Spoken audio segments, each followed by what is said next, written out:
Well, good morning. I'm Dr. Joe, and today's video we're going to talk about, once again, the Mr. Buddy heater. These Mr. Buddy heaters are among the most popular in the country. I think more of these are sold in the United States than almost any other heater, and with good reason. They're good heaters. They're relatively inexpensive. They can put out quite a bit of heat. They've got a lot of safety features built into them, and they're somewhat efficient. Yeah, they do burn a lot of propane, but what doesn't? There are some problems that have occurred with these, and we covered one of them in the first video we did, which I'll link to at the end of this video. The problem was basically people were adapting the Mr. Buddy heater to run with the 20-pound propane tanks. That caused an issue because of not using a filter and not using the proper hose. This would cause an accumulation of oil in the gas lines, and the Mr. Buddy heater just wouldn't light. This particular unit has a 1-pound cylinder, and I'll give you the story about what it's doing here. And we're going to change it later for the gentleman that dropped it off to accommodate a 20-pound tank. Two very important things to avoid problems when you hook up to the propane tank is, one, you must use a Mr. Buddy filter. This 1-pound bottle comes off, and this filter gets screwed in to the orifice there, and the line gets connected over here. You must buy a Mr. Buddy line. Don't buy the cheap barbecue rubber lines that you find at the big box stores. They seem to give off vapors and oily residue that will clog up the Mr. Buddy heater. So after this is over, you can link to the other video that we did showing you how to disassemble and clean out the gas lines if that happened to be a problem. That's not the issue with this one. This is different. This one was dropped off by a friend of mine, and his chief complaint was that the unit lit and it burned well in low, medium, and high, but after 15 minutes it just shut off. So we're going to get into this, and we're going to figure out just what happened and how can we fix it. The first thing we're going to do is we're going to clean this thing up because it's a mess, and I'll demonstrate to you why it's so important that these units be very clean. So let's get this thing cleaned up a bit so we can start working on it.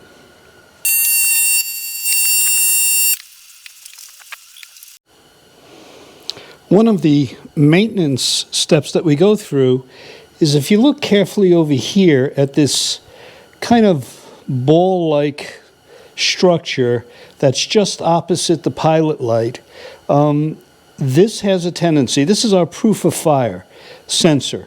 We sometimes get this thing sooted up, and it'll cause the unit to go out simply because it's not detecting the pilot light there. So what we do is we take a little piece of very, very fine sandpaper, and very gently we get in there and we just kind of clean it off. Gently, don't go crazy.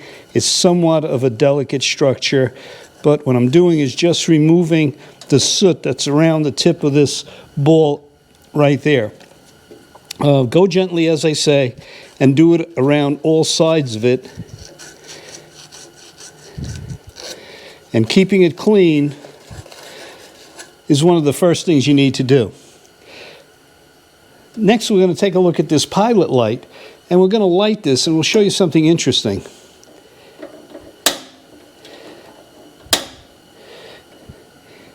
I don't know how well this shows up on camera, but the pilot light is barely touching the proof of fire sensor there.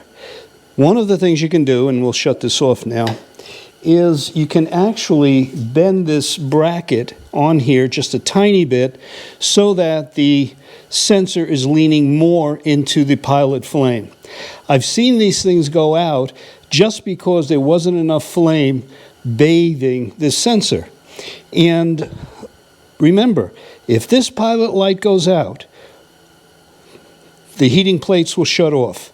If the proof of fire sensor does not detect this pilot light, the heating tiles will go out. So that's one of the first things you can look at, is make sure the sensor is clean and make sure the pilot light is bathing the entire structure over there, or at least 3/4 of it.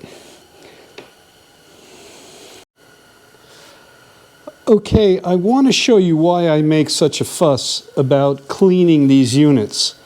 I think that 90% of the trouble that occurs with the Mr. Buddy units is from orifices being clogged or things just getting dirty. I'll show you this interesting little instrument. This is a root canal instrument. It's an instrument that dentists use to go into a tooth and take out the nerve of a tooth. As you can see, it's very, very fine. I'm going to hold it as close as I can, and it's a very flexible instrument, but it's real tiny. Now, let's look at the pilot light unit for the Mr. Buddy heater. This here is the entire unit. This is the way it's sold, and it's not expensive. It's probably around $30. And what it contains is the pilot light assembly right here. This is the igniter right there, and this is the proof of fire that we saw cleaning just a little while ago in the dirty unit. And you can see how clean it is when it's brand new. And of course these wires will get connected to the solenoid valve.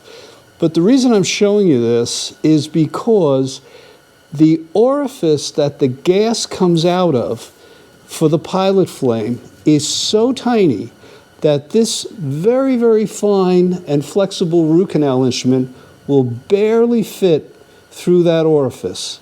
So what I'm trying to say is that the slightest amount of dirt will cause the pilot light to either not light with a yellow flame showing poor combustion, or it'll be a sputtering flame. And if that flame does not hit this sensor, the Mr. Buddy heater is going to shut off. So it's very important to keep the orifice of this pilot light clean. It's an easy unit to take out if you wanted to do a real thorough job, but it can be cleaned while it's still mounted on the unit. Now I'll show you why I have this unit. Okay, so we cleaned off the proof of fire sensor and we cleaned out the orifice on the pilot light. And now we'll see if we have any results. I turned it on, and after about 10-12 minutes, the unit shut off. Now we have to understand what sort of safety features are built into the Mr. Buddy heater. One of them, as you probably know, is that if the unit is tilted one side or the other, or if it falls down, the unit will shut off. The other thing is an oxygen depletion sensor. What that means is that if the concentration of oxygen in the room goes below a certain level that's been set at the factory, the unit will shut off. Now that sounds like it's crazy, but it's not. Some of these ice fishing huts and some of the newer tents are so hermetically sealed that it's very easy to burn up the oxygen that's in that room. One of the ways of avoiding that is to periodically open a door, a tent flap, let a little air into the room, and you can prevent that problem. What I do to test it is I light the unit and I take it outside, as long as it's not a windy day, and I just let it burn out there. If it goes out in 10-15 minutes, I know it's getting plenty of oxygen and there may be something wrong with the oxygen depletion sensor. So that's the reason that I have this unit. As I said before, it's a pretty inexpensive unit. It's pretty easy to change out, and I'll show you how we do that. And it eliminates the problem of an oxygen depletion sensor and eliminates the problem of a bad thermocouple or proof of fire sensor. So this one unit can solve an awful lot of problems. I'll show you how we gain access to the unit. There's two ways. One is you can literally take the unit apart to get to this, or the other way, which is easier access, is the way we're going to do it. I'll show you how we do that. Okay, we've got the unit pretty well cleaned up, and we've decided the best course of action would be to change the pilot light assembly. This will solve our problem with the oxygen depletion sensor and also with the thermocouple. As I mentioned, it's a relatively inexpensive unit. It costs about $30, and I'll show you how we're going to change it. It's not hard. In fact, you could probably do the whole job with one tool. The first thing we have to do is we'll get the back off of this unit, and you've probably seen this 100 times. We're going to take out the 4 screws, one here, one here, one here, and one here. Once we take those screws out, the best way to remove this is to lift up. There's a detente here and one here that this back panel clips down onto. So if you lift up here and here, it'll come off those detentes and the unit will come right out. If you pull straight back, you're going to break the plastic here and here. Okay, so now we've got the back opened and we can see what's going on here. We don't have to take off these 2 screws to access the inside part here where the pilot assembly is. But what we are going to do, and I'm just noticing that somebody's been in here already, there's a plastic bracket that's supposed to be here. That's broken off. And this one's broken off. There's a screw missing there, a screw missing there. So I guess somebody did a little repair, but not a problem for us. The next thing we're going to do to get in here is we're going to turn this thing upside down. And let me get you in line here. And one of the things that you can see is this grid assembly over here. And there's 2 screws. One is over here. We'll get that out.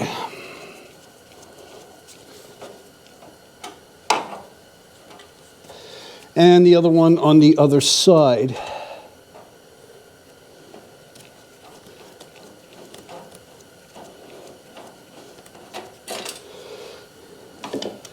This unit, you lift it up, pull it over the red frame, and it'll come right out. And lo and behold, what you're looking at right here, I'll move up a little closer. This right here is the pilot light assembly. It's attached to a bracket, and the bracket is held to the frame by 1 screw right over here. So we want to get this assembly out as a unit, and then we'll put the new pilot light assembly onto the bracket and put it back as one piece. But while we're here, we're going to take out this screw. And what this screw does is it holds this side panel on. And I'll show you in a few minutes why we're taking it out. As you probably guessed, we're going to be removing that side panel. Okay, we've got that and we've got that. And 1 screw over there. Now, first thing that we're going to do is remove this wire that attaches to the piezo unit, the igniter. See if we can get down a little closer so you can see these. And that wire's out of the way now. And this is the gas line going into the pilot assembly. We'll get a couple of wrenches. And I've got a 1/2 inch and I've got a 12 millimeter. And what we want to do is we want to kind of hold back on this one over here and just kind of get in here and loosen that up. That was a little loose to begin with. Spin that out of the way.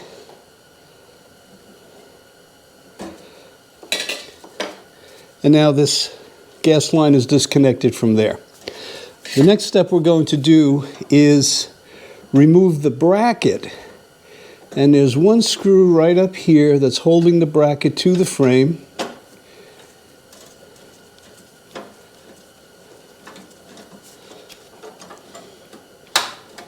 And we've got that just about loosened. Great. And we'll keep that screw. Now you'll see why I loosened this screw to remove the side panel. This is the wire going from the thermocouple, and it goes all the way up in there. My hands are too big to get up in there to disconnect it and connect a new one in. Okay, our next step is to remove this side panel over here. And the reason, as I explained, was because I couldn't reach up in there to get to the wire to disconnect it or reconnect a new one for the pilot light sensor. First thing we're going to do is there's 3 screws here on the handle, 1, 2, and 3. We remove those screws and this handle will just come right out. Now, why am I removing the handle? There is one sneaky little screw right there. And that's covered by the handle. If you don't take that screw out, you're not going to get this panel out. So let's get this screw out and this screw out. And this panel's ready to come off. So let's...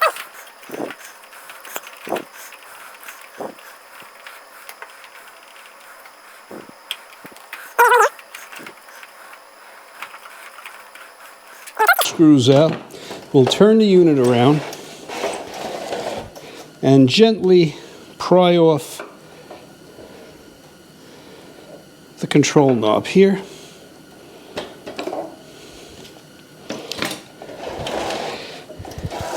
And remember, we removed the one that was on the bottom, so at this point should be pretty easy to get this off.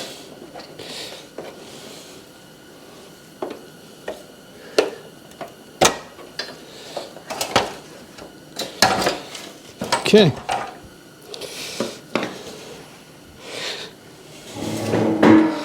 Let's bring it down a bit.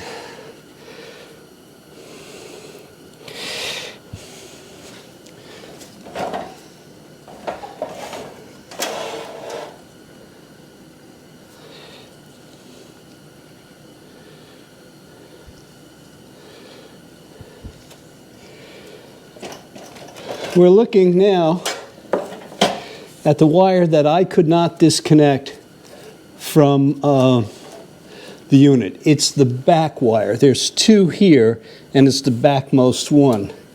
And they put some hot glue on here so that the connection wouldn't come loose. So let's take a minute. We'll work on that carefully. We'll disconnect that, and we'll snake the new one through.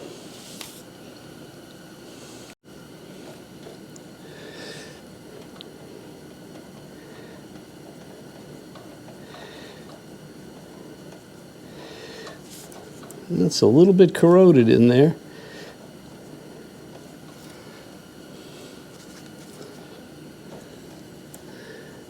We don't want to break anything off here, so let's go real easy.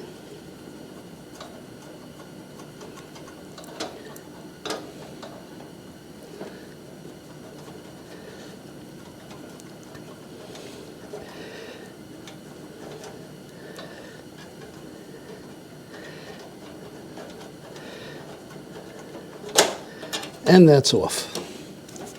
Okay, so now we can pull the old one out from underneath.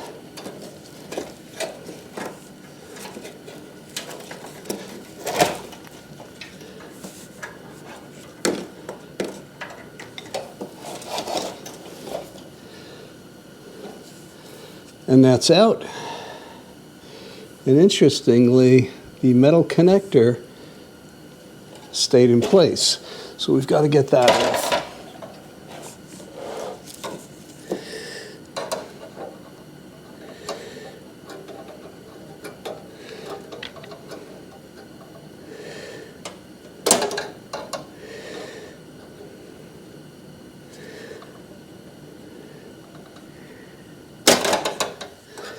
Okay, that part broke off from the wire, so we're fine.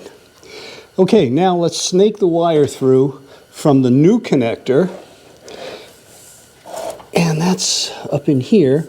We don't want to go in front of any of the gas lines, so let's get that from the back side, very similar to the way the other one was put up in there.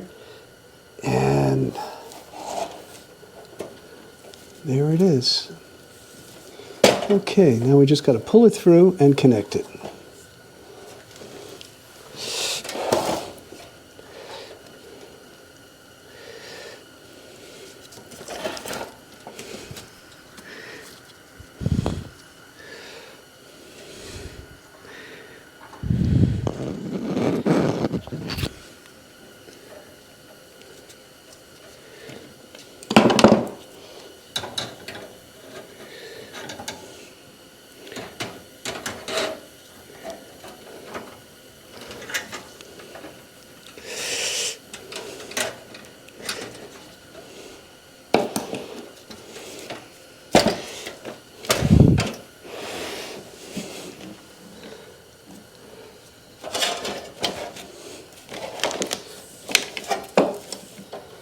Okay, we've got the new one pulled through, and now we're going to position it so we can clamp it. I could never do this if I didn't take that panel off. So let's get this and carefully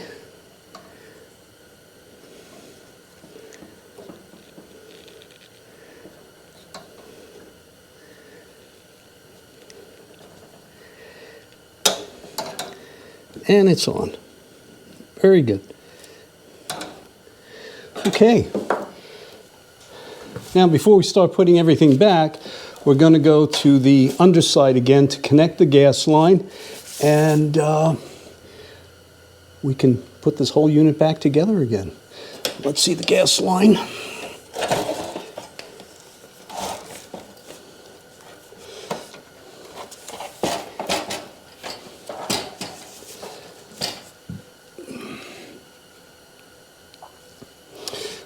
Okay, let's keep the piezo line out of the way, and we just take this, start it by hand. Well, it's pretty tight already, and again we're going to use our 2 wrenches.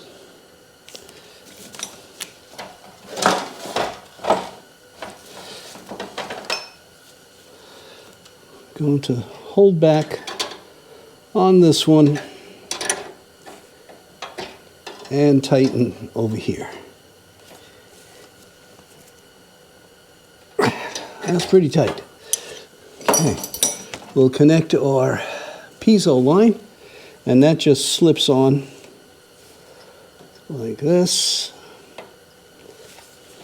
Let me put it around so you can see it.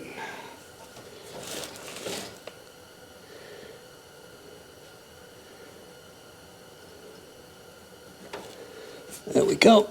That just goes straight onto that little spike, and all our connections are made. Next step is putting things back together again, and we'll start with the cover. I don't think you need to see the reassembly, but it's pretty straightforward. We just put everything back the way we took it apart. Okay, I'll bring you back when we got it all together. Well, thanks for watching, and as you can see, our Mr. Buddy heater is working just fine now. I had it outside, I had it inside, and it doesn't shut off after 10 or 15 minutes. So I think we solved the problem by changing out this unit here. As I said, it's relatively inexpensive and pretty easy to do. I've always believed that somebody put this together, you can take it apart. I'll show you one more little thing that we're going to give to my friend that dropped this off. I'm not a big fan of this, and I'll tell you why. These are those little paint roller things that go into buckets. They cost about $2 or $3, and they can hook right on here. And the reason I say I'm not a fan of them is because they'll get hot, and as they hook onto the handle, you possibly could melt your handle. But the other thing that goes on here, if you don't want to keep replacing batteries on Mr. Buddy heaters, is you can get a little stove fan like that. You can use the fan, you can use the batteries and keep replacing them. I don't do either one really. I put my coffee on here and keep it warm. As I said, we're over 600 degrees. We're doing great. So I think we'll call this one a win. Thanks for watching, and if you enjoyed it, please consider subscribing. And we'll see you. Is this going to work? I don't know. We'll see you on the next one. Thanks for watching.